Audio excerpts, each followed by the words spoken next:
important piece then is, how am I going to interact with you all during the course of the investigation?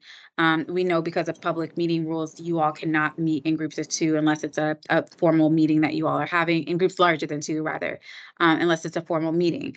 So of course, it's going to be necessary for me to be able to have some point of contact to keep you all apprised of the investigation as it's going on, and keep that flow of information going. So what I have recommended and discussed with Julie and Gary is creating a 2x2 kind of system of briefing you all. We would have 2 members of the COB assigned to each investigation. One of those members is going to always be the chair, just to maintain like consistency with writing the reports, and just like you have like one person who's just like always responsible for making sure that those reports are completed and in a particular template or anything of that nature. Additionally, Julie as the current chair, or any future chair as well, would receive specific training on how to access civil and that's our intake system and that sort of thing, if any sort of additional information is needed from that system. So the other person would be on a rotating basis, and we thought that it might make sense to do it alphabetically. So for one investigation, for example, it would be Julie and Gary, and then the next one would be Julie and the other person who falls alphabetically under him. The reason why I thought that was important was because we didn't want to assign just 2 people that are going to do all the reports and all of the investigations. I want to make sure that we promote diversity and perspective and input. Of course, you will all have an opportunity to weigh in on all of the investigations, and you'll, have some type of discourse during your meetings. But there will ultimately need to be a report produced, and so there'll need to be someone responsible for, or a group of 2 that are responsible for producing that report. Certain aspects of that report you all will probably need to vote on as a group, and then other aspects of it in terms of like capturing the narrative, those 2 people who are responsible for the report are essentially going to be responsible for capturing the collective sentiment of the group, highlighting issues that came out during the discussion, where you all landed on that, those sort of things. But in terms of like, for example, the findings or disciplinary recommendations or things like that, then that might be something that you all may want to vote on as a group. And why I say may is because these are recommendations that I'm, just making in terms of what I think might be an efficient and effective way to go about doing these. But after I kind of give this rundown, I definitely want to open the floor for any sort of like questions or discussions around it. If you think that there's some tweaks that need to be made, that's going to suit your needs better. But I just kind of wanted to develop out what we were thinking it would look like from start to finish. So again, the 2 people assigned to an investigation would be receiving briefings along the way. And then once the information is released to all of you, you would have an opportunity to discuss that. Julie's going to cover the discussion piece of it, so I won't get too much into that. Other than to just say, of course, even if I have that specific line of communication open with the 2 members assigned to an investigation, that is not to say that if any of you have any sort of questions or concerns about an investigation, that you can't reach out to me for a one-on-one discussion. So I just want to make sure that that's clear. It's not like, only those 2 people can ask questions or talk to me about that investigation, but just to make sure that there's consistent communication, and that communication is, or that knowledge base is transferred from start to finish, from complaint to completion. So then, as far as discussions goes, before I kick it over to Julie, of course, you guys are going to need some opportunity during your meeting to talk about it as a group. And Julie's going to kind of talk about what we were thinking and for parameters around that. The last thing I'll say about the discussion piece is regarding closed sessions. I know this was a topic that we have kind of talked about in some of our previous meetings. We did have a meeting, me and Julie and Ian, with outside counsel to kind of discuss what the parameters are for going into closed session. Then our outside counsel, Cynthia, also consulted with Min Chow, the county attorney, to make sure that, we have clarity in any issues where there is any sort of further discussion needed. What I was thinking, though, in terms of making sure that everyone has an opportunity to hear what Cynthia has to say in terms of advising you on the parameters to go in closed session and where you don't have ability to go into closed session, that um, at your next meeting, your next COB meeting in June, that we would invite Cynthia to come and speak to you all, so that she can essentially advise you on what she thinks are the parameters that you might want to abide by, but also to give you guys an opportunity to ask those questions directly, so that neither Julie or I are, like, playing messenger and relaying the legal advice over, and you guys can hear it directly, ask questions, and then as a result of that discussion, my recommendation would be that you maybe create some sort of protocol or procedure around closed policy or closed sessions and how you want to deal with those. So any questions about anything that I said before I kick it over to Julie on the discussion piece? Before you go to questions, I'm just going to recap at a high level because we've talked about this so much and Mummy really crafted a sound and solid approach as an initialization. We know that investigations will be very new to this group and we will likely have protocol aspects that we'd like to update and change as we go through. Like, we've been in training mode, we've been in initialization mode, we're all still learning, but once we get into the work, the iteration of this process will go faster. So what Mummy's describing in terms of everyone will have access to the same raw data and information about the investigation and the complaint, but two people will be briefed so that we can help organize the group conversation ahead of time. That will be rotating. To start, I will be in all of those conversations for continuity. Ultimately, it would be great if we want to have an investigations lead who is maybe that core person, or if we all start to feel more competent and we can rotate that differently. We also talked about sort of daisy chaining a phone tree where the people who are briefed can also give a primary overview. At this point, we're really trying to initialize a minimum viable product, not because we want to do the bare minimum, but because we want to get started and have a reliable process. And as we iterate, we'll welcome input, feedback, suggestions, criticism. So all of that is welcome now, but this is just to say we did consider a lot of different process and format in how we will do this. All of it is subject to discussion. I think it will be easier to discuss once we get through an investigation. So, Mummy, I just wanted to highlight those sort of key points that everyone will have access to the information directly. It's not just that the people who will be briefed have access. They'll just be briefed directly. They'll sort of craft a discussion plan for what do we need to vote on, what points of discussion probably need the most deliberation, and dealing with closed session. If we can't go into closed session for personnel specific deliberation, which we'll talk about at our next meeting more. I'll be back. Yeah, thank you so much. Mhm. Anika does double duty on multiple commissions, so we're very grateful for her time tonight. She's gonna come back. Anyways, on those couple of notes, that's sort of what Mummy's framing out here in terms of the initial process. So questions, input, and feedback are welcome, but just to reiterate, this is not like a final formal protocol that we'll never be able to update. This is just how can we get started and be moving now that we have readiness resolution. Yeah. I have a question. Are we at this point, I assume we're going to take all the complaints that come in, right? Because it doesn't look like they're going to be, well, we don't know how many there are, but at this point, we're going to take them all, I assume, right? Yeah. Okay. And so when the investigation is ongoing, Mummy, that's what you're going to be briefing the two people on, sort of the updates of what's happening? Okay. That's right.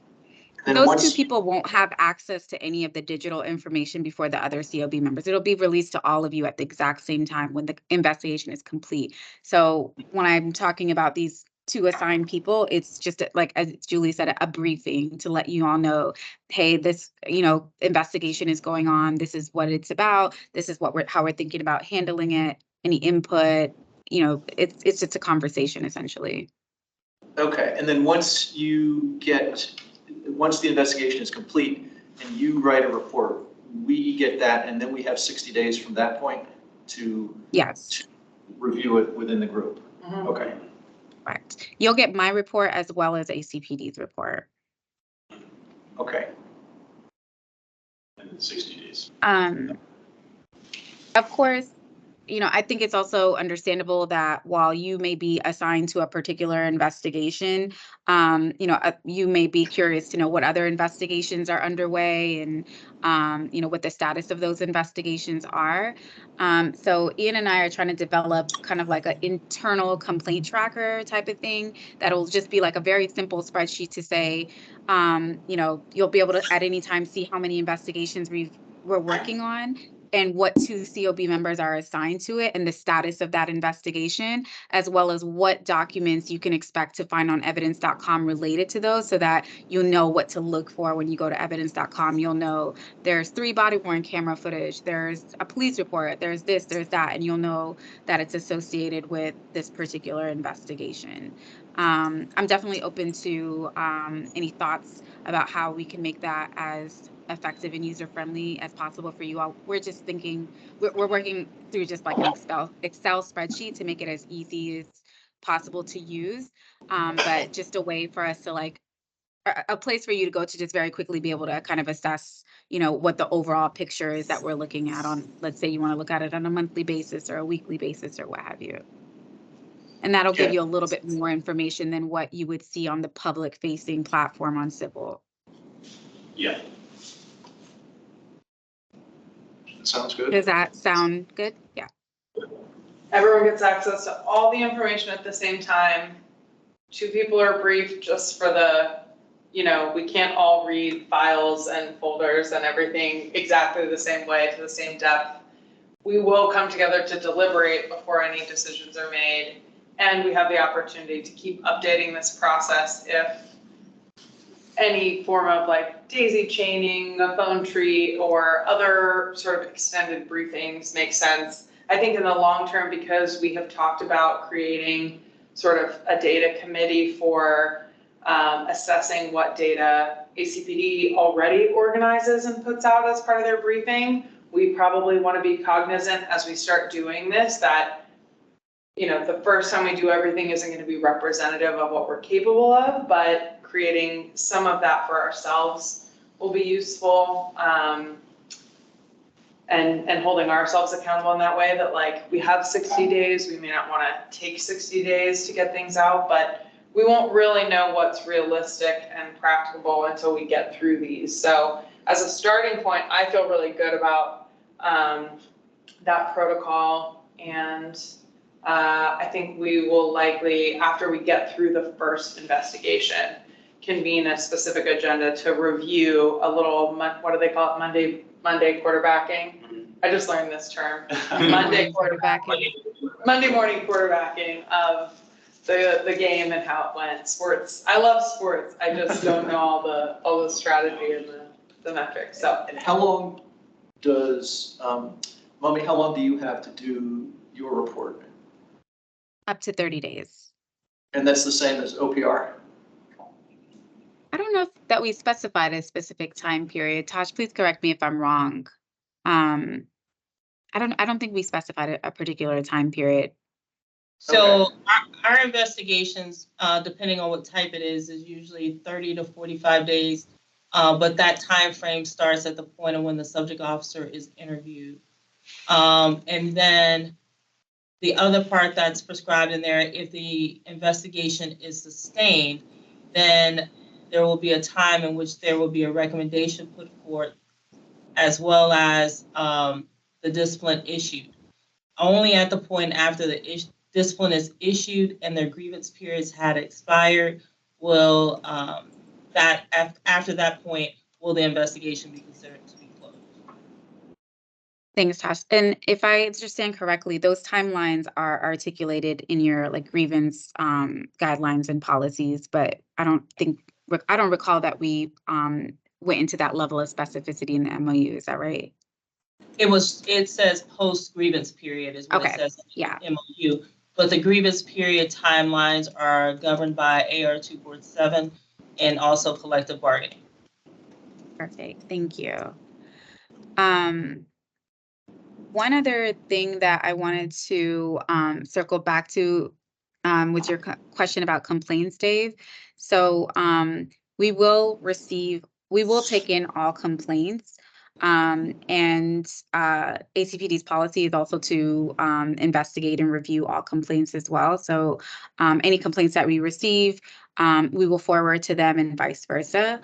There is flexibility in the ordinance and the MOU for you all to determine, a kind of standard around what types of complaints or subsequent investigations you all want to write reports on. So you may decide that there's a certain category of cases that there's not really a compelling community or public interest to do reports on, and you can kind of determine that as you get a little bit more seasoned and kind of get a pulse on what you all think is going to be important for you all to report on. The other thing I wanted to say is in terms of how we receive those complaints, they don't necessarily have to be through our intake system. It's quite possible that, we could get a voicemail or someone could file a complaint with another entity and then that gets forwarded over to us, or they could call on the phone, or they can send an email. But the idea is that anything that's forwarded to us, let's say it's an email to another entity in the county, then we would transpose that over into our civil intake system. That way, all of the data lives there, and then attach the original document to kind of authenticate the form to just ensure that everything that we transferred over into the form is exactly as it was written in the original document. Or let's say it was a voicemail, we could transcribe the voicemail and attach that and use that to transpose the information over, and also probably attach the actual audio of the voicemail as a file to the complaint as well, just to kind of ensure that whatever is being reported is being accurately and kind of to protect the integrity of it. But we want to make sure that all complaints get transferred over into the civil system, so that we're able to track them. And that way the public facing portal, which will make more sense to you when Ian goes through his presentation, will be constantly updated and it'll be accurate because it'll be able to demonstrate how many complaints we're receiving, not just the ones that are inputted into the portal by a member of the community. And that's, again, why it's important for Ian to walk through with you all, make sure that everyone's comfortable with how to input a complaint should you ever need to do that. Unless there's any other questions about what we've kind of thought about for a protocol, I'm happy to kick it over to Ian to walk through civil. And just one quick question before that. The nature of your briefings for the two people who are assigned the case, do you imagine those being written, verbal, a combination of the two? Verbal. Okay. Yeah.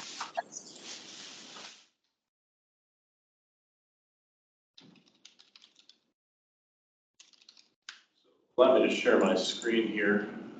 And what I'm going to walk through is just what the members of the public would see when they're filing a complaint, whether they go directly to the complaint or commendation site or whether they're on our webpage here. So if they do go to the webpage, it's right at the top on the right-hand side, submit a complaint or commendation. If they were to click this button, it would take you over to our Oversight by Civil website. So this is Arlington County Police Oversight Portal. It's powered by Civil. The URL is arlingtonva.civiltech.com. If a member of the public is here and we communicate this in the FAQs that are down here, but the suggestion is for them to create an account so that they have the ability to track the status of their case. If they were to do it, let's say through the phone or over email, we could then contact them with the case number so that they would be able to input it down here and actually do the track the status of their case on their own. So that create account comes up when they did make a complaint? No, it doesn't. So they have the option to just do it without creating an account. And so sort of one of the benefits of that is just to remain anonymous, if they don't want any sort of account or information attached to them. But we do recommend that people create an account. More than likely, it may be 50-50 or so, but we do include that in the FAQs here, which tips from filing report, all that. Okay. And then that's something that we should communicate when we do community outreach, just because it allows them to get email notifications about the status of their complaint. So if we were to update the complaint to in progress, for example, after Mummy and OPR review it, or if it's closed out, they would be able to get email notifications. Otherwise, they would get the tracking number at the end of their complaint, and they could just input it here at the bottom. For whatever reason, this Google Translate thing is popping up, and I think it's because I'm using Microsoft Edge, but normally it doesn't block it off there. But there are 4 options right here on the main web page: the complaint form, the commendation form, and then a recommendation, and then a review form. The complaint and the commendation are pretty self-explanatory. The recommendation and review form, recommendation is just if they have any thoughts for the COB, for the IPA office, or just in general. The first thing we ever got actually was a recommendation filled out, but it wasn't super actually relevant to any of the work that we do, but it is an option for the public to be able to really communicate with us. Civil is developing a tool right now, it's sort of a chat option, which would allow them to just message our accounts directly if they had a question, rather than having to fill out a form or send an email. And we'll explore kind of the functionality of that once it's released. But the recommendation form is mainly just a way for them to communicate any ideas or questions. And then the review form is sort of similar in concept to the complaint form, but it's if there were a completed OPR investigation or another investigation maybe about some other entity that they wanted us to review, that is the form that they would use there. Otherwise, they would just use the complaint form and maybe indicate that it had previously been investigated by OPR.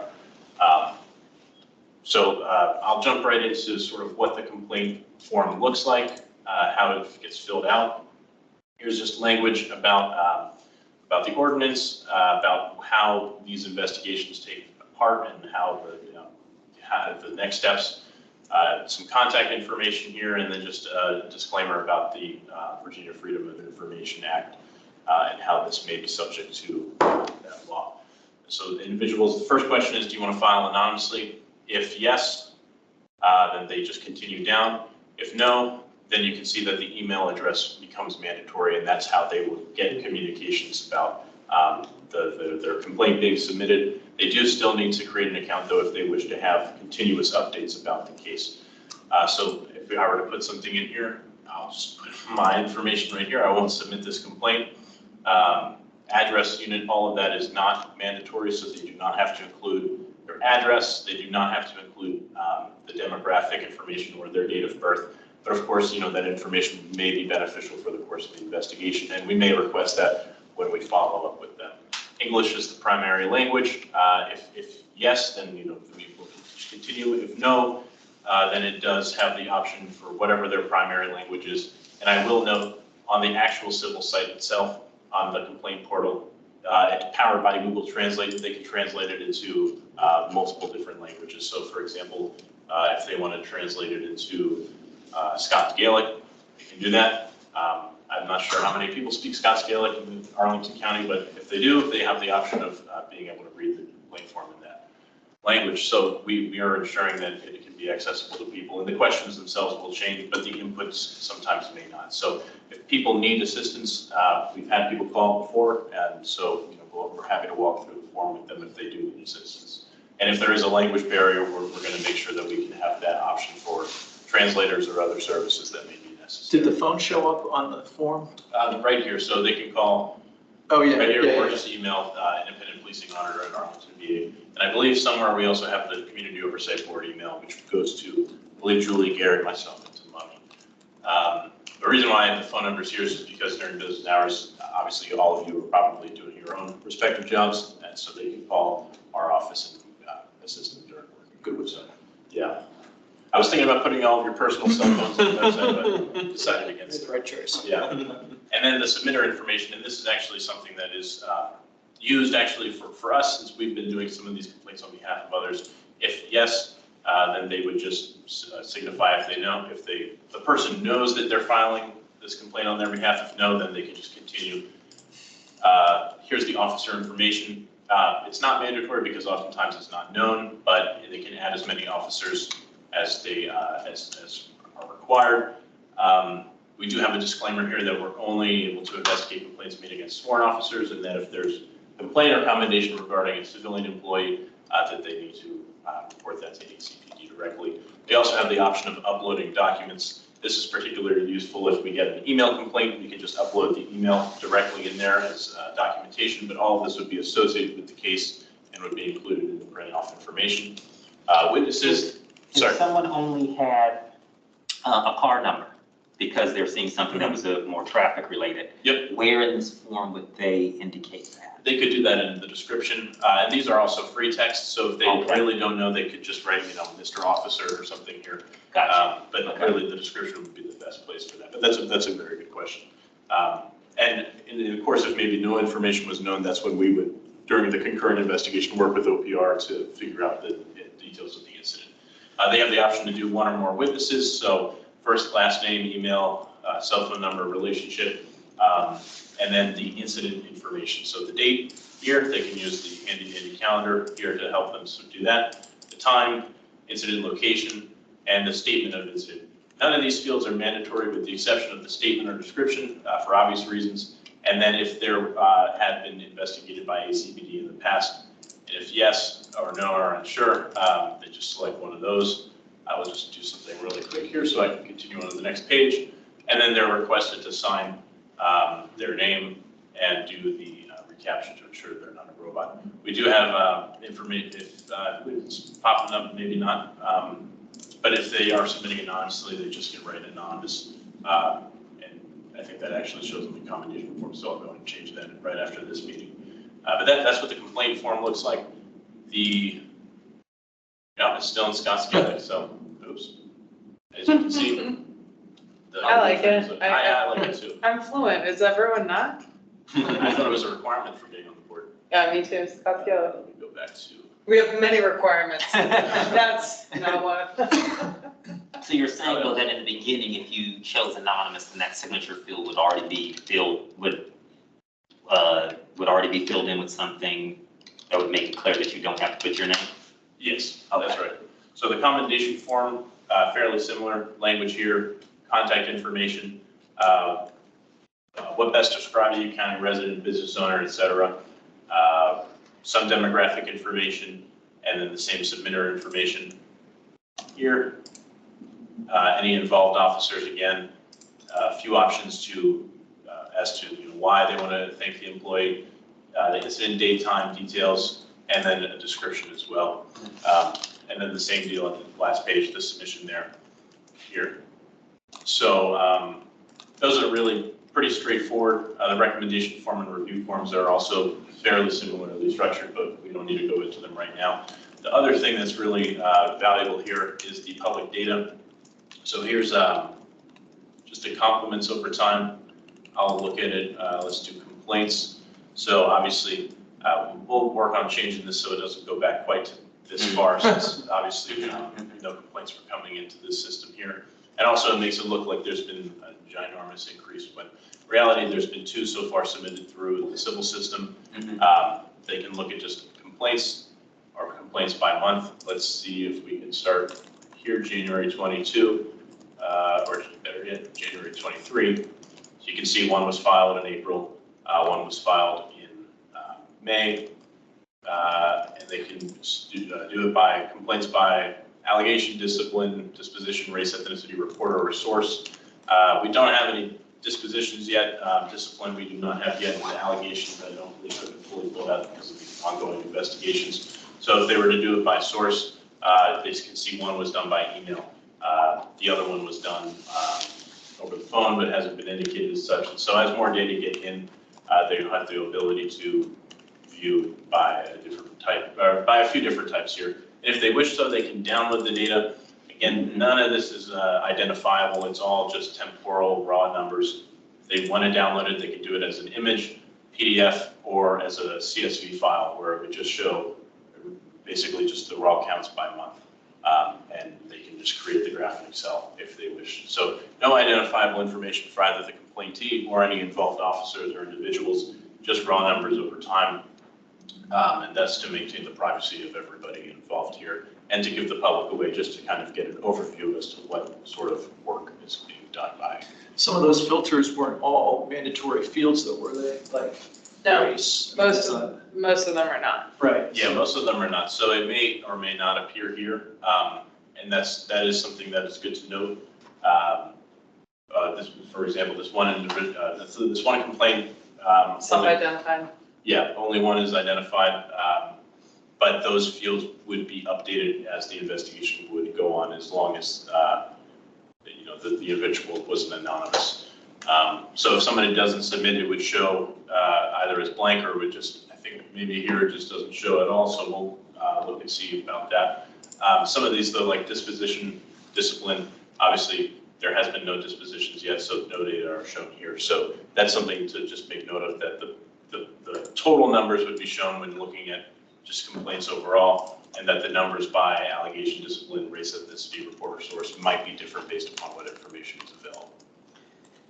Is there somewhere in the FAQ, because I can imagine, as this thing populates and people kind of forget this beginning part, Yeah. that someone may look at this and think that's the whole story, and not understand that this is just what came through civil. So is there anywhere in that FAQ, or is there any language that exists or can be added that makes it clear really what numbers they're looking at, and more, and also where they can go to get the other set of numbers? Yeah, so we actually were working with Civil to, and they provided us with the FAQ, like their standard set of FAQs that we're uploading onto our FAQ page. If there are more Arlington specific frequently asked questions that come about, we can add those in pretty easily as well.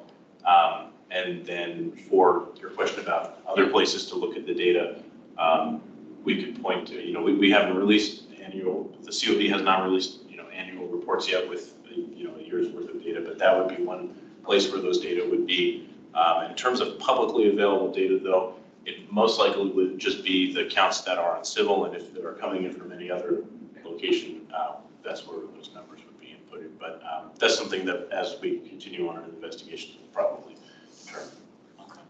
Yeah, I will make sure that we note those comments. I had similar sort of questions about like what data could disappear if you said anonymous, that like, and I think that all is customizable. Yeah. It ends up being a trade-off of like what we want our team to focus on. Yeah. In terms of priorities. Right. Not that it's zero sum, but just that we do want to I think we want to capture all of that detailed feedback so we can keep continual process improvement. Right. Since I think now that we have complaints and investigations we're going to review, I want to make sure that we log. So I'm like making a mental note to myself now to make sure the meeting minutes reflect.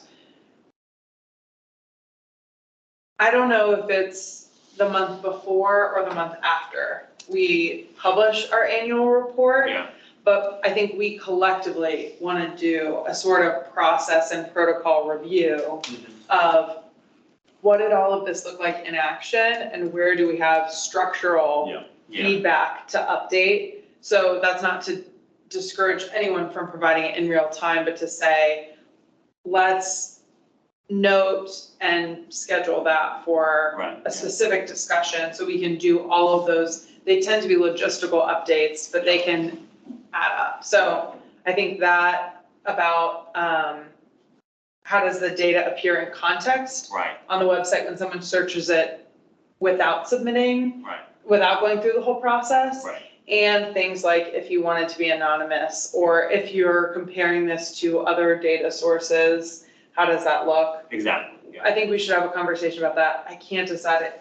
I can't figure out my opinion in my head about whether that's, do we want to address that before we release a report, or probably right after, so that in our next sort of year, October timeline, we want to address those things. But We'll need to, because it'll take that time to get that much information. It will the take that process time. To say, oh, this doesn't, Right, we don't want to we update, know. we don't want to update the FAQs every month. Right, exactly. But we do want to update the FAQs so that they are representative of actually frequently asked questions and not just someone said this one time to us when we didn't have anything else going. Right, exactly. So thank you for that input. I think it's really important. And we're talking to Civil just about additional customability with the data and the public-facing stuff. There are more items down the back end, more reports that we can run, but again, with only 2 cases, there's not that much data really to visualize. Right. But yeah, we want to avoid as much confusion as possible, and I think we'll figure it out as we go forward. I don't suppose there's a chance of changing the graphics. It just looks so generic. You know, it's funny, because that's actually what the first recommendation was about the pictures here. This is the standard thing. We do have, I believe right now, a 30-day sort of hyper, what is it titled, like a hyper assistance period right now with them. So if we had any questions like that, they. Like a picture from Arlington County. Yeah, I mean, really, yeah, it doesn't have to be, Right. yeah, but just something that. Right. Well, Yeah. custom graphics can be really tricky with county PR, but do you mean that there's a 30-day period where we won't have their same dedicated customer support? Yes and no. I mean, they also still, their customer base is still relatively small, that it's not, it's not like Microsoft Right. where they just will kind of. They just say we welcome more of it, later it will be a little bit less welcome, but we'll Yeah. still, okay. Later it will be kind of, I work with a lot of technology vendors, so I'm familiar with the protocol. yeah. And so I encourage you all to, on your own time, maybe take a look at this and just pretend you're a member of the public, or just oversee, kind of maybe pinpoint some things that you have any suggestions about, and feel free to call or email me, and I'll pass that along to Civil and get those suggestions worked on. They've been very receptive to some of our stuff already, and they're doing a lot of sort of wider developments into their system here. So we are, they're excited to be able to work with us to make sure that everything is fine too. The only thing there's nothing there that really suggests you should create an account, other than, what I mean? Like, I wouldn't create an account if I were making a complaint, unless somebody asked me to. Because it doesn't say, maybe that's one thing we could put in the questions, is if you don't create an account, you will only get one update at the end. Well, or right there where it says track your case, create an account to Right. get a status on your case. Yeah, actually something on the front page. Otherwise, Okay, like, I'll note you would that. never create an account. I don't Ian, I'm gonna share my notes about this afterwards. that's so great, We yeah. can capture those specific Yeah. things. And there's been items like that they've been, Philadelphia and Charlottesville are two of their customers, and those jurisdictions provided inputs. And so some of the things here are specifically created because of inputs they received from those cities. So they're more than receptive to. But again, you would be able to give the folks who want to be anonymous their number, so they Yes. wouldn't have to So- create the account. At the end, after you submit, you receive your tracking number, and if they save that, then they'll be able to go right to this page and enter it right there and see the status and any updates to their case. Okay, And the case numbers are structured in a way that they do have the date within them, but they have also anonymized, randomized numbers, so it's not sequential, so people wouldn't be able to kind of guess when a complaint would be filed. So it really is unique and respective to the individual who filed the complaint, and, That's good. Yeah. So they've given it some thought. Mhm. That's, yeah. All right. So if no other questions, I'll pass it back over to you, Julie. okay. I'm gonna share my screen slowly.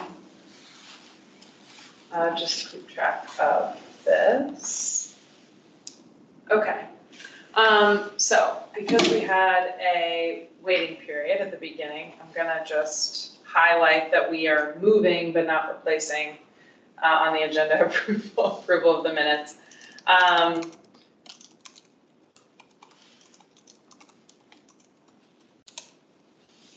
It's really important to me, and I think I've heard this echoed throughout the group, that we prioritize community outreach and engagement as a conversation. So for rules of discussion and the protocol specifically, I hope that we've provided enough input to sort of start to anticipate what that process is going to look like. But we scheduled some open discussion in case there was additional conversation. I think we've addressed that, but I just want to pause to say, for the closed session rules, which Mummy, Ian, and I have been briefed on by our outside counsel, and then also follow up with Min Chao about Personnel related, it has to be. well, it's going to have to be probably an open session, so we're gonna have to develop our own sort of specific protocol for how can we, for both ACPD staff and members of the public involved in a complaint, anonymize that for the conversation. So presumably our protocol at this point will be to create that anonymizing protocol and have the two members brief directly, you know, sort of be the ones accessing or creating a plan for discussion where we can present information that anonymizes those inputs. So we can't just rely on everyone to be looking at specific names on paper or in their notes and not saying those names out loud in the discussion. If we can't, the statute seems to suggest that we can't go into closed session, except to discuss COB personnel. It is interesting. That is a very good word. Like, why was, you know, I mean, like. Julie, just so I'm clear, if we have a complaint and we want to talk about it, it is always going to be in an open session? Right now, it does seem like the legislative statute and the local interpretation of the ordinance suggests that that has to be in open session. There isn't a tested legal precedent, so we, in developing our protocols, can have a conversation in our policy subcommittee, which I think should be second to outreach, about how do we want to handle that amongst ourselves for our own sense of comfort in having an open discussion. So what we have right now is the directive from our local legal counsel and our specific outside counsel.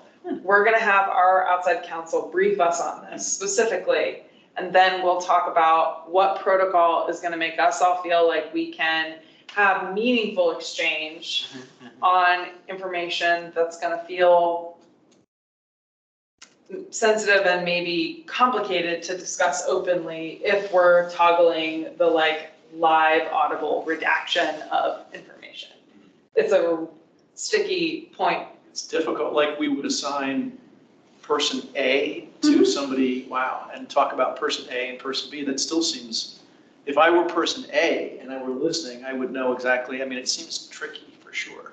Yes, so I mean to point that out as a part of the rules of discussion that we will have a follow-up conversation on with our lawyer, for which we can go into closed session. We can go into closed session to talk with our lawyer about what that looks like and how we're gonna manage it and whether or not we feel comfortable going with the comfortable established interpretation of the ordinance, or if we want to, if we feel comfortable Create a sort of test case. creating a test case that's framed with maybe other protocols that maintain the priority of transparency without putting us all in the position. So that's, I'm saying, for this conversation, I'm bookmarking, we would like to discuss that in closed session at a future meeting with our legal counsel, so we can ask all the questions and go through some, you know, hypothetical exercises of what will make us feel like, I don't want to speak up at the risk of being the person who says something wrong, and how do we handle that? Right. And our counsel did indicate she's available at our next meeting. Okay. So she'd be able to come. Yeah. Next meeting. I just don't want there to be this like stigma of someone wanting to submit a complaint and then us having to talk about it openly in detail, because we're going to, the nature of it is going to be through discussion and dialogue, and we can't. Yeah, that was always. It's hard to create a conversation of like, I can provide my open inputs and discussion if I'm mentally having to in real time redact anything. But there are arguments to be heard on both sides, so I want to facilitate a specific conversation when we've got our whole group and our lawyer, and we can candidly in closed session express our concerns and interests, and then as a group decide what protocol do we want to go with, and what are our options about evolving that over time. So, because there's lots of different paths. Right, and there, I mean, I would be interested to know if the subcommittee route has any viability here.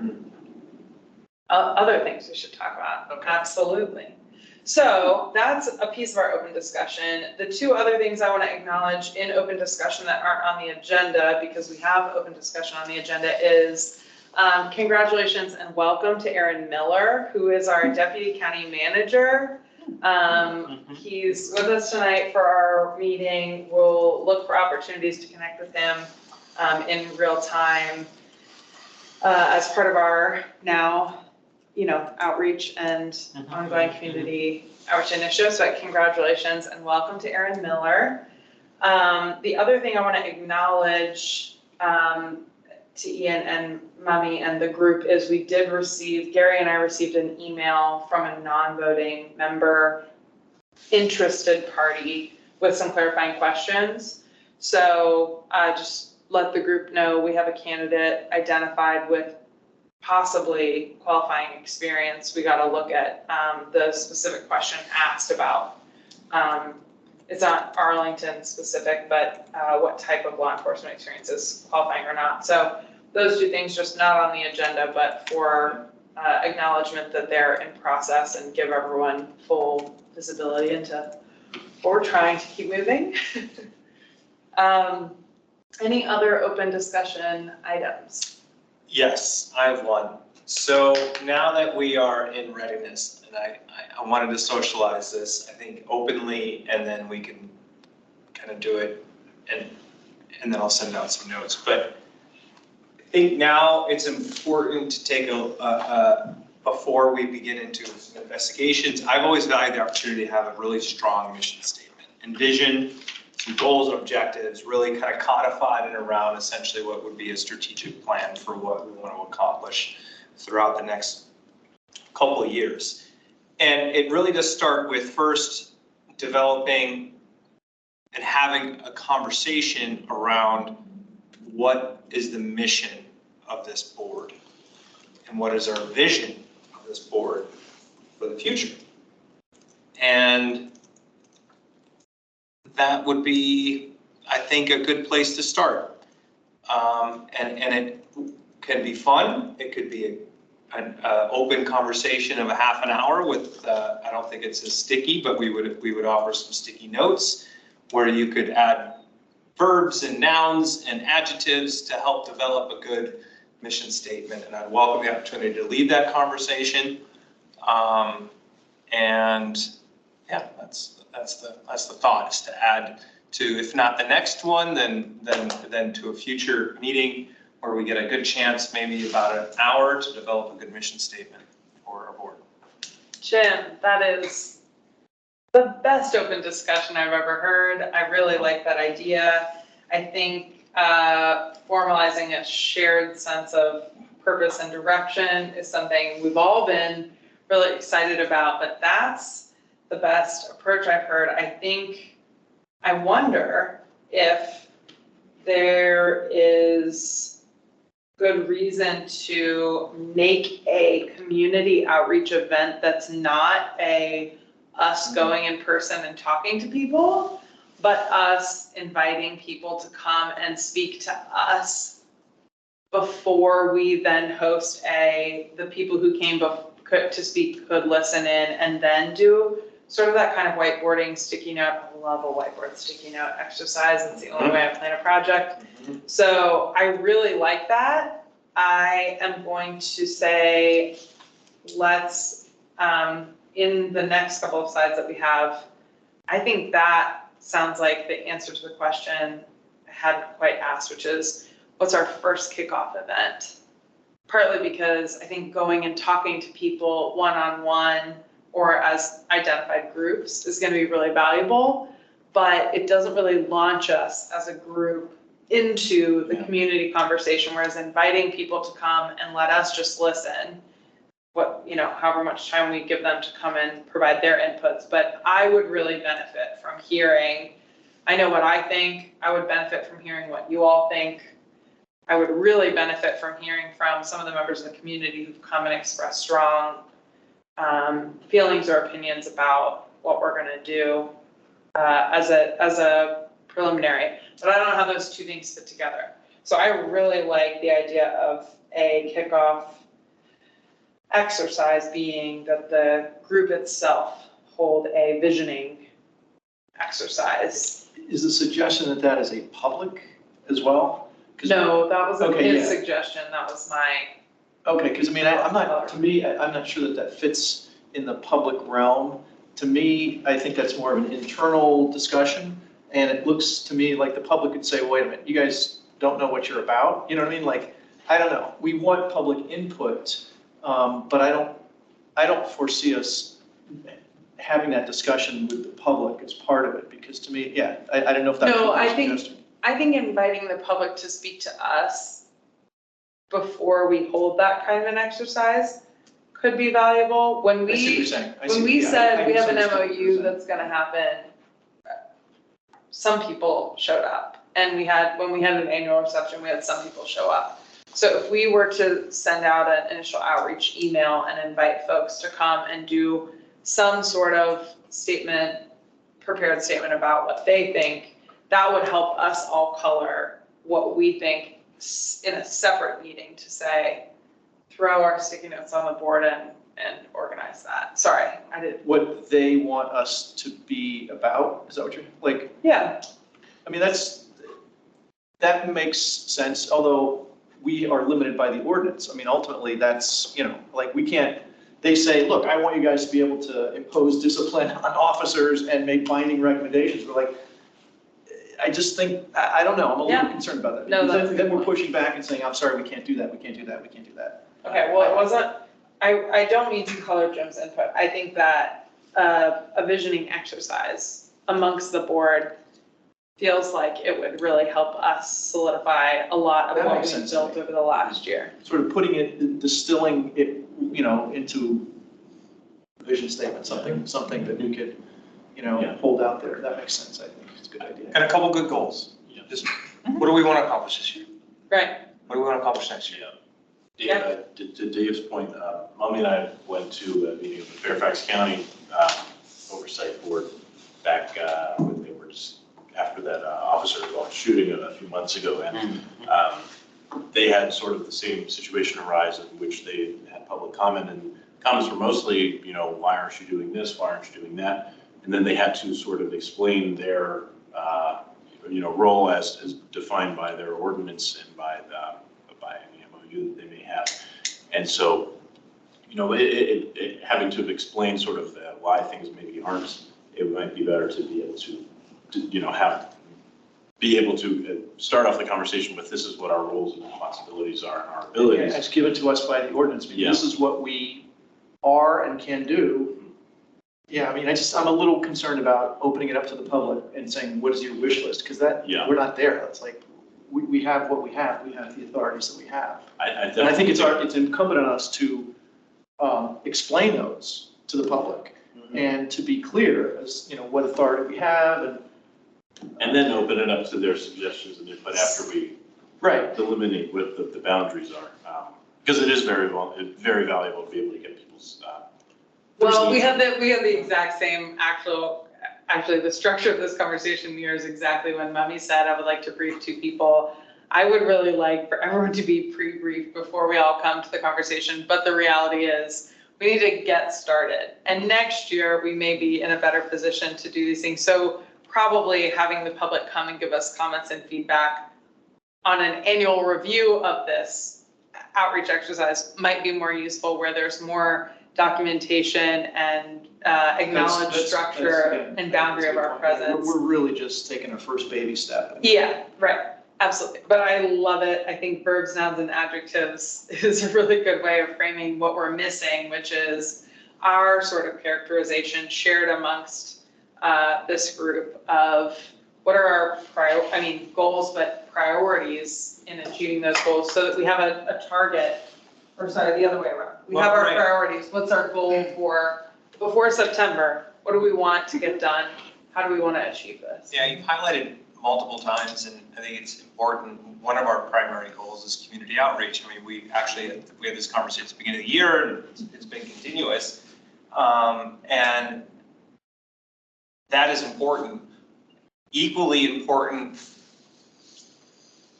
is that we all have a common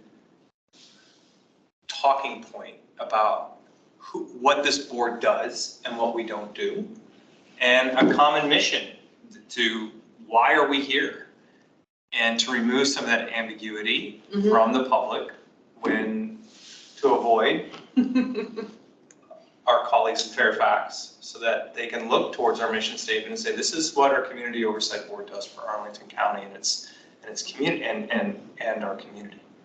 I'm gonna put as a note for follow-up for our next meeting, what progress we made on meeting as a group for the sort of social convening, getting together.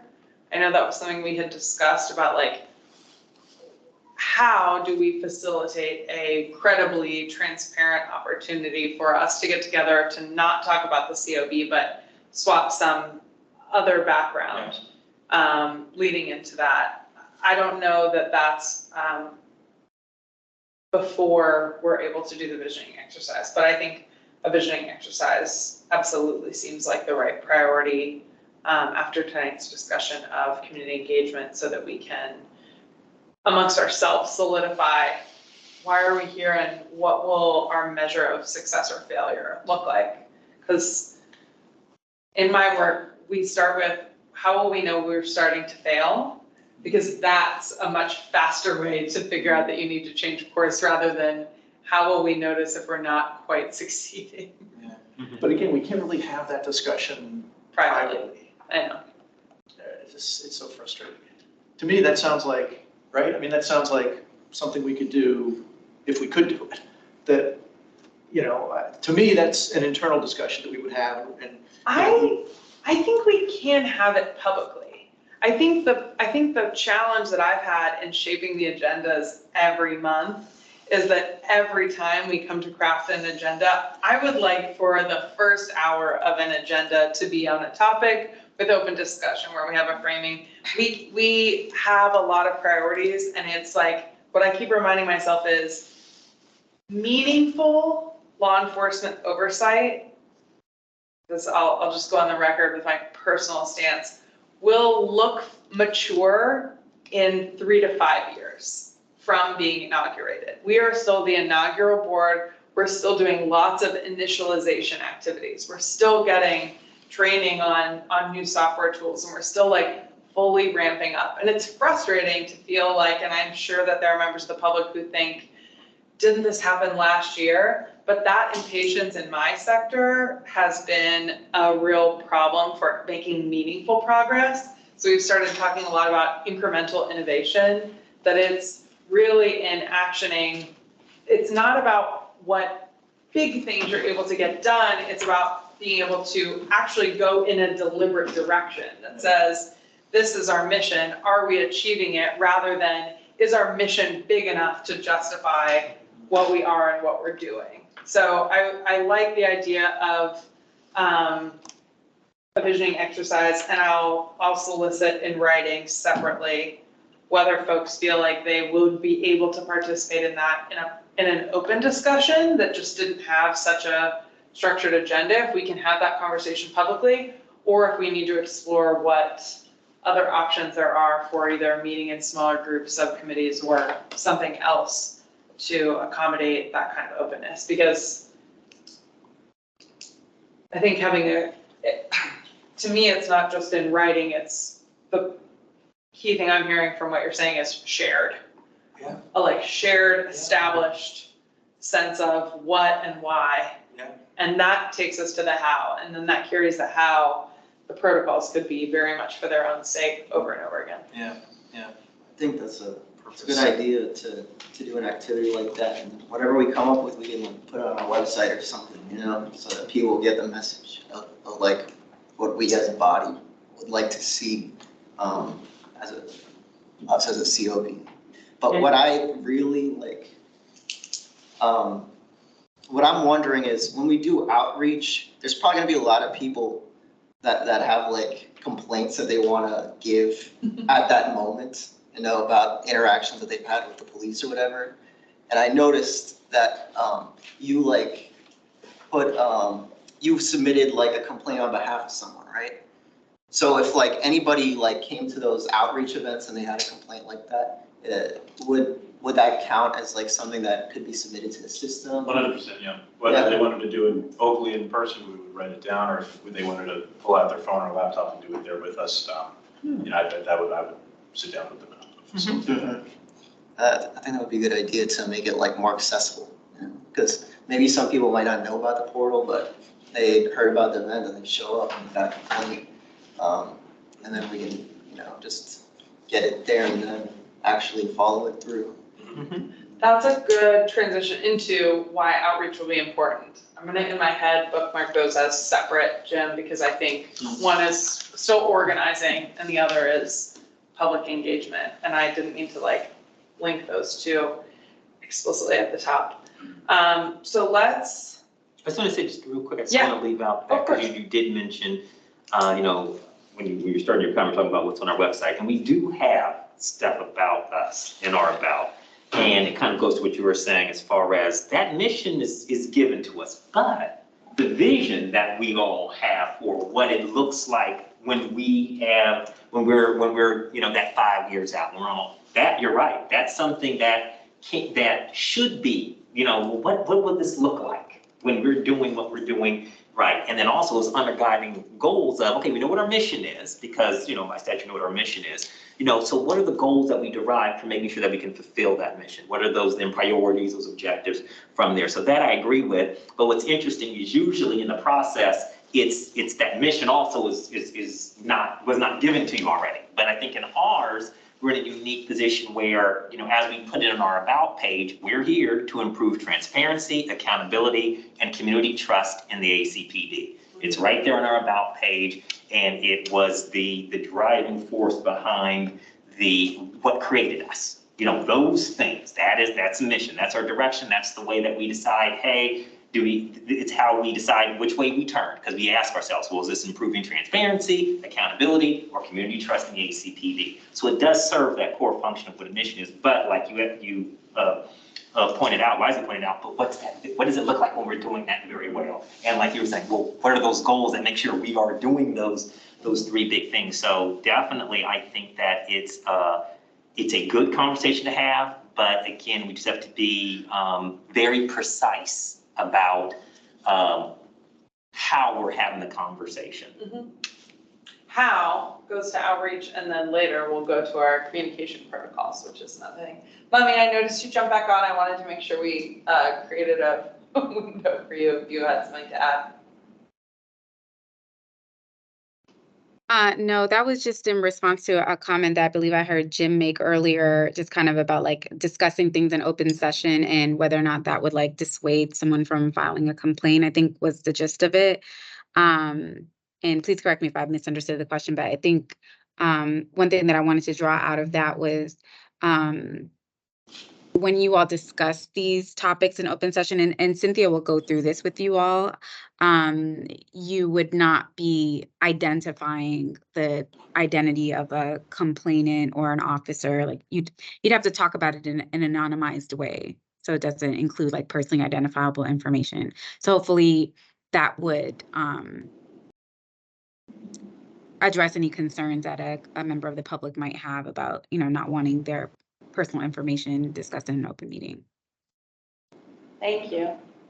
Sure. I might stifle the discussion that we might have about it, though. That's the main concern, probably, right? Let's keep that for our closed council discussion at our next meeting. I think there's going to be an elaborate set of interests and concerns we need to flesh out. But I don't want to curb urgent, pressing discussion. Welcome back. Thank you. You're a pro. She's Mrs. Doubtfiring us in the absolute best way. Thank you. Welcome back. You missed things, but we mostly missed you. I'll watch the playback to see what I missed. And you can always. Yeah, we'll do a recap. Okay. Okay. My computer's back online here. Now, finally, your timing's impeccable. I will entertain a vote. I How's the charm? It Closing the is store. still time for us all to have a sense of humor, and I rely on you for that. Thank you. I will entertain a motion to approve the meeting minutes from our last meeting. One or two? Two previous meeting minutes.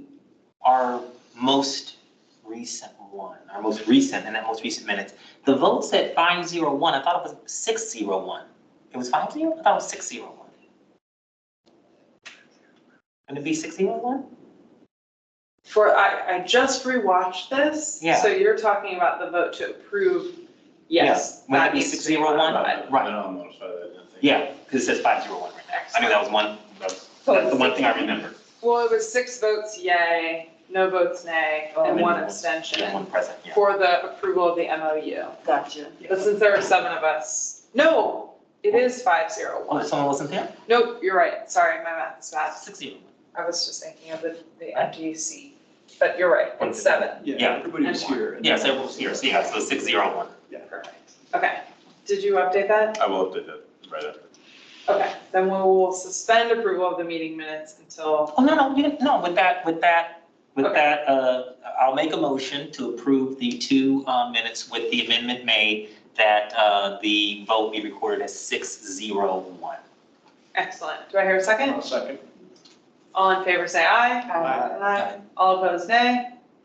Any abstentions? Wonderful. 5-0. Yes. 3, 4. For our notes. Perfect. Thank you, everyone. We appreciate that. Now I'm gonna jump forward in time here because we did things just. Okay, community engagement.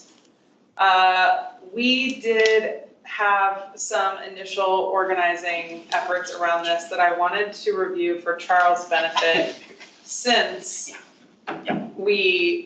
some of this predated everyone in the group, or some people in the group. We started talking about our communication and outreach efforts a long time ago, thinking about what do we need to engage. We had an initial draft that we presented at our, I think, October meeting. And then coming out of training, we identified the need for a subcommittee so that we can address this a little bit more fully. So part of what we want to talk about tonight is if anyone is interested in leading and or supporting the subcommittee so that we know how to coordinate going forward. So for our target outreach initial activities, I have a draft outreach email that I formulated as a very preliminary measure in inviting people to participate, recognizing the benefits of active participation, and asking them both to say that we have the right contact information for you and whether or not you're interested in further engagement, but also as a second item, oh, I'm not sharing my whole screen, sorry. I meant to share the window. There we go. Initial outreach email. I will circulate this amongst the group, get everyone's opportunity to provide input and feedback. Mainly we'll be looking for substantive, is there something else we need to acknowledge or something we want to be more careful about? In general, And that's an outreach email to the. To who? Exactly. Yeah. Excellent question. So in our initial community outreach plan, and this is what I'll send you with the outreach email after the meeting this evening. Julie, your screen's smaller. Yeah, Oh, I'm okay. sharing a different document. It really doesn't like when I switch applications. So this was part of our draft plan last year, and these were individuals. These are publicly identified on the Arlington County website, so I'm not just broadcasting everyone's contact information separately, but there are a bunch of different groups that are officially or formally affiliated with Arlington County. Mm-hmm. These are groups that we have no ability to see when they got connected, what the purpose of their involvement is, or how they got on this list. But it's a good way for us to create sort of a more comprehensive than what the 8 of us can just think up off the top of our head. So I'm gonna send this out in an Excel spreadsheet that you guys can edit and just add people. I think unless anyone disagrees, it would be best to send this to anyone we can think of that we think would be interested. And then our call to action is pretty simple. Oops, there we go, show this window.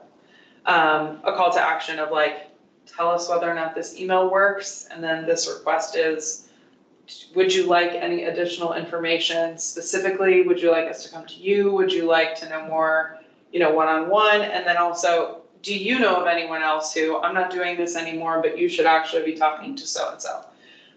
So I think that keeps it simple and helps us just kick off these events. I think it will be difficult for us to know exactly what to do until we're getting that specific input and feedback.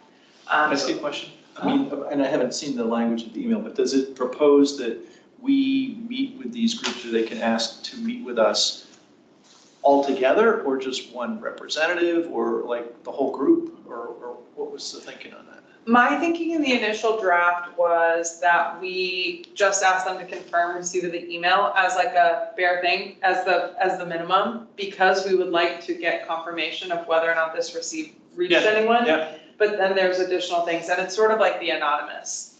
At a bare minimum, we would just like to know if we've reached you. Second to that, we're interested in knowing if you have any specific interests, concerns, if there's a format, if you guys have existing meetings where you would like us to come and speak to you, if you would like to meet one-on-one. I mean, so there's options, I mean, yeah. Okay. And provide, I don't know why it keeps blacking out. I hope that's not doing it on Teams. Let me do this, I'll pull this back up because yeah, so because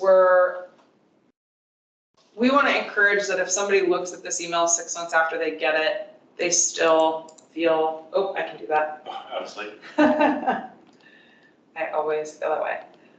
We want to, I think, keep this simple that anyone at any time who at some point has this email feels encouraged to participate. So hearing directly from us if they have any specific questions and if they have any additional specific information about how to contact them. So I'll put this online so you guys can all suggest edits and track changes. I think that separate from the subcommittee, I would really like us to send this email having everyone's input reflected. That's why I'm taking the time in a meeting to go over this, and I'll make sure that Lisa and Gary get a chance to provide their inputs as well.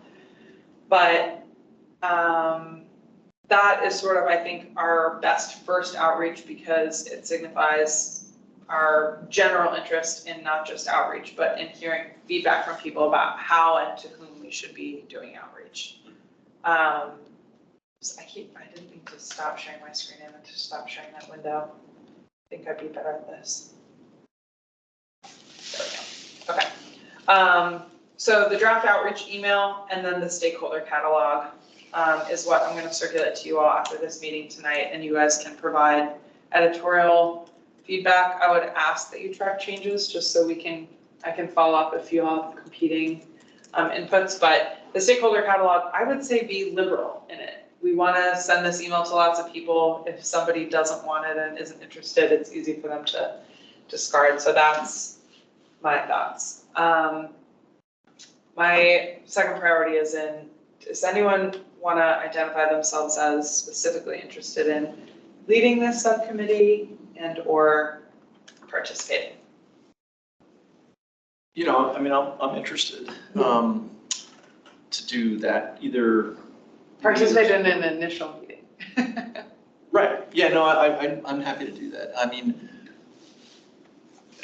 I'm extremely busy in the next month, and I'm not just, I'm literally like working 2 jobs, selling my house, and doing 6 presentations across the country in like the next 6 weeks. So I mean, I honestly am sort of freaked out just as I'm sitting here. But so putting that out there once mid-June is over, I'm much freer to do stuff. Okay. I think for the subcommittees for the first year, it's going to be like everything else. We're going to be a little bit agile, and then eventually we'll get the hang of it, and somebody will have and saying, I would like to chair this committee, I'm gonna do these 5 things on this schedule, and I know what's expected of me. So I think that's. Okay. religion. I mean, I'm sure, I think we can meet sometime in the next month and then figure out next steps. I don't want to let things go too long because like the summer is like, we got to get out there. So that's my next question is, I would love to schedule a subcommittee meeting virtually for next week. That everyone can attend virtually. We don't need to be here in person, and it doesn't need to be 2 hours, and it doesn't need to be in the evening. We could do it at lunch, we could do it in the morning, we could do it in the afternoon. So if folks want to say who's interested in participating in that meeting, I'll show you. I think the goal will be to refresh the outreach plan that we kind of started last year, where we were talking about, in order to reach a really representative cross-section, we can't just have scheduled appearances and go say talking points. We need to make ourselves available in lots of different That's right. formats and forums. And so I think there are several different channels that are going to require more work and involvement from us that we would be willing to do because they'll be more informal and won't necessarily require us to all be here in person. So with that sort of comment as the background, who feels like they do not want to be excluded from scheduling next week a virtual subcommittee meeting on outreach? Does anyone? So we could double, I do not want to be excluded. So I want to I want to participate. That's not what you're asking. Yeah, like knowing that it's going to be next week. Yeah. And But like in the evening sometime virtual. It could be in the evening, it could be at noon.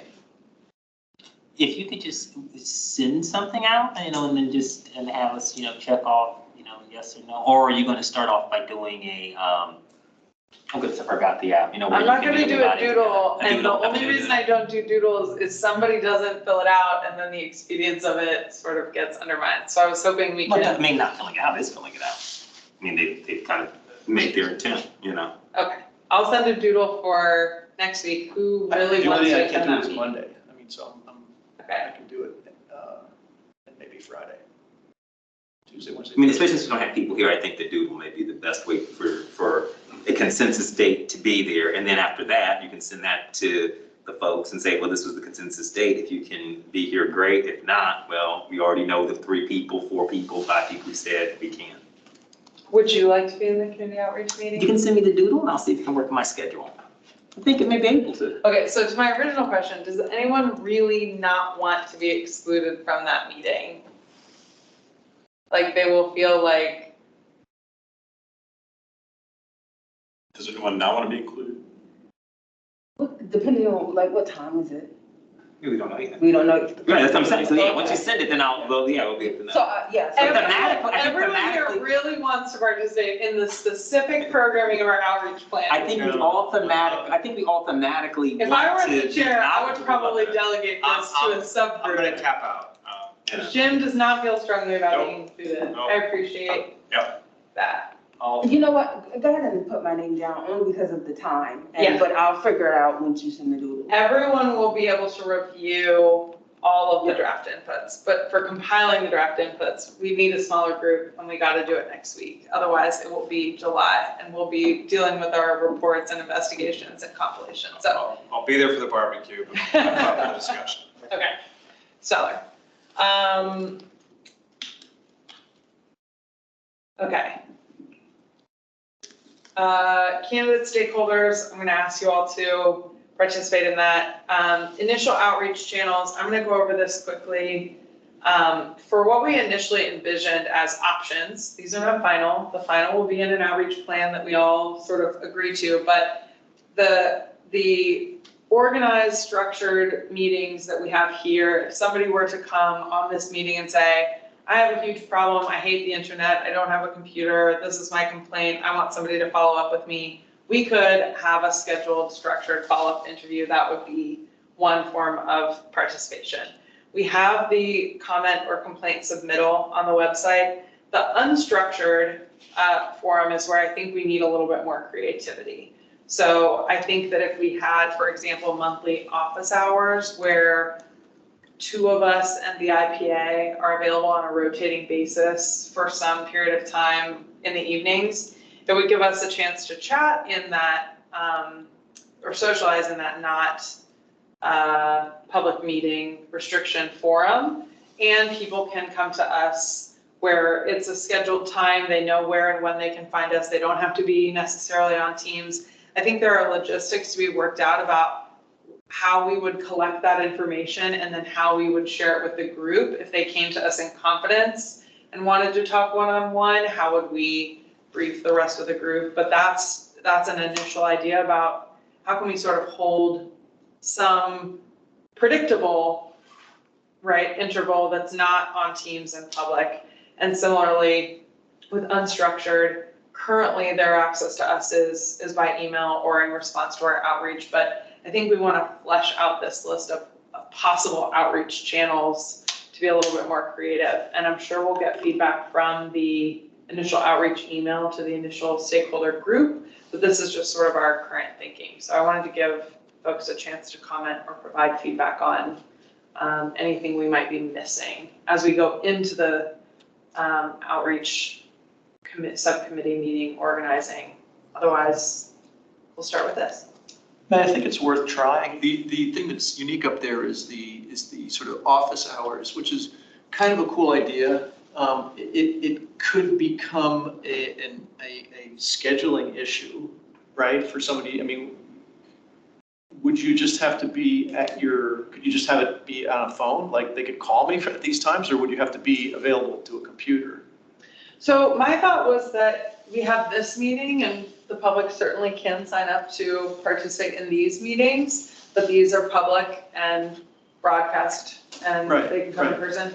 My thought was that if we made ourselves available virtually and in person on, again, sort of a rotational basis, if we picked a recurring time that the third Thursday of the month from 5 to 6:30. Okay, yeah, something like right, that. 2 people are available, it would mean that probably twice a year, we all need to stop that and make ourselves accessible. And the time may That need to is change. definitely doable, although I'm not sure that there's that. I mean, I was thinking it was going to be more often, like, once a week or something. But I mean, because if it's once a month, I mean, do you think the public's gonna, and it's a 2-hour window?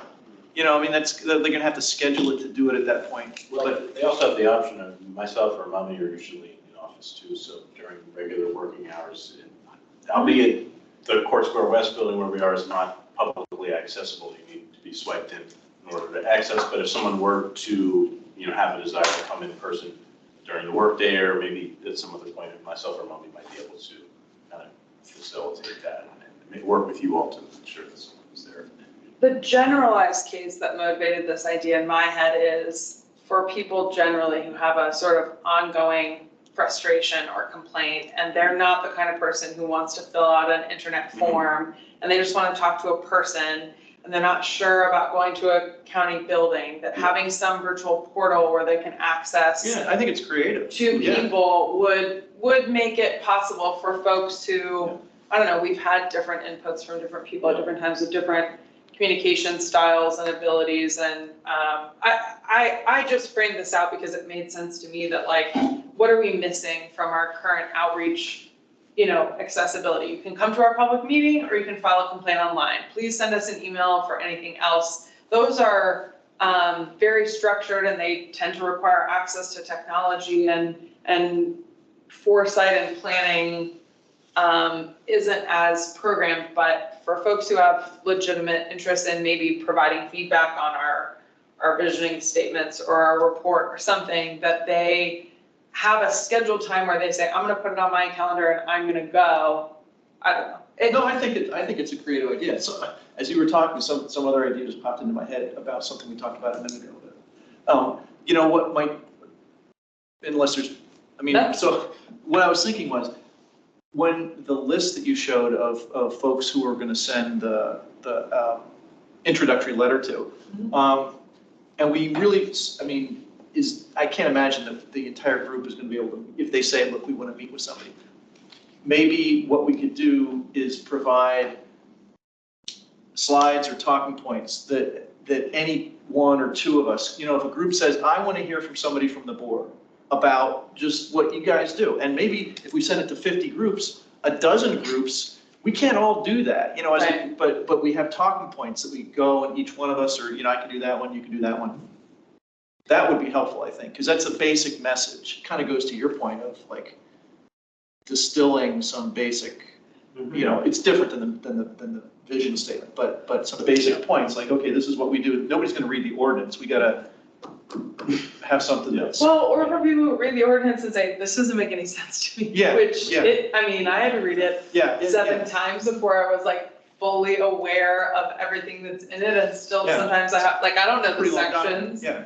I think that is helpful for the comms plan, which we talked about being separate. I think, for Yes. example, once we get into investigations, making sure everyone feels equipped with some small language that says, I'm not deflecting or obfuscating or hiding anything, but I'm not really authorized to give you any more information than to acknowledge your question, right? I think there are pieces of that for going to outreach meetings and saying, you know, these folks want to hear from us. We will get to every group that reaches out to us. Whether we get to them all in the first month that we receive their, you know, request depends on our feedback. But I think part of the outreach committee will be identifying folks who feel confident and flexible enough in their scheduling to be able to go to an 8:30 book club that, you know, just read a book on something and they want to hear from the COB meeting. Right, or a church or something, or whatever, yeah. Exactly. You know, group, whatever. Any sort of niche organization that's not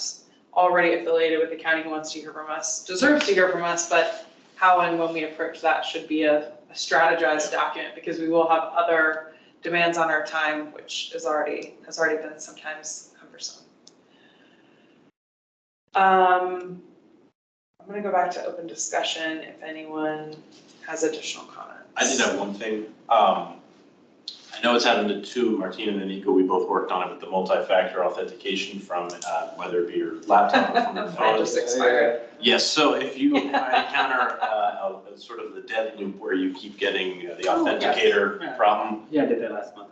Yeah, unfortunately, I can't actually help you. The same problem happened to myself, the same problem that happened to Mummy. It's if your device resets or you get a new device, you have to call DTS and reset your multi-factor authentication. I have some concerns because I never had, did anyone else have to create a password to use evidence.com or? That, it should, I mean, it was weird. I just was clicking. It was really weird. It just kind of started and then like, Yeah, okay, I'm in, but I never created a password. yeah, so that's because it goes through your county account. Yeah. So it's associated with the Active When Directory. does the two-factor come into play? I've never had to. When you log into your county email. Okay, because I just keep it as a favorite on my, you know, internet, and I just always go there, and I've never. and it's like there now. Yeah. So if it logs in for you, then you're good, but if it ever comes to the point where you try and log in, it says that you need to open the Authenticator app on your phone, and you do that, and then you can't log into the Authenticator app on your phone. Or if it keeps giving you numbers, you just call DTS. Totally forgotten about these. Well, sometimes you can close your browser and like refresh things, but Yeah.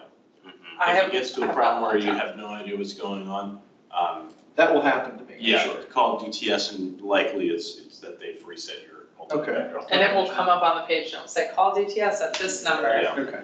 And I wish I could fix it because it would just make everyone's lives so much easier, but it's beyond my control, unfortunately. The same thing has happened to me too. And in my previous job, the same thing happened, but unlike here, they never fixed it, so I just couldn't use my phone. So, yeah. Okay, well, we have covered all the agenda items. We're really grateful for our remote virtual participants tonight. Thank you all for joining us. Any additional comments from the board? When is the next meeting? June 12th. June 12th. 14th, June 14th. Okay, Sorry. that's the week I'm out of town, but, You can, I mean, I can, yeah, I mean, I think I can do it virtually. Is it possible or no?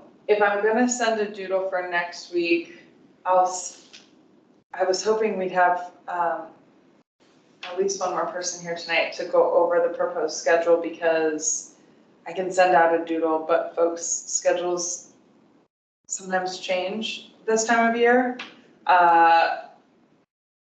We have still 2 all virtual meetings left to hold. There was some conversation about using one over the summer on purpose or saving it for a need. I think it makes more sense to use it on purpose, maybe for, I don't have a preference if it's June, July, August, or September. I know that we have different family and vacation schedules, but does anyone know that they have a conflict? I'll put up the schedule, hold on. While I have you, we have, let's just say 9 more minutes and we'll still be out a half hour early.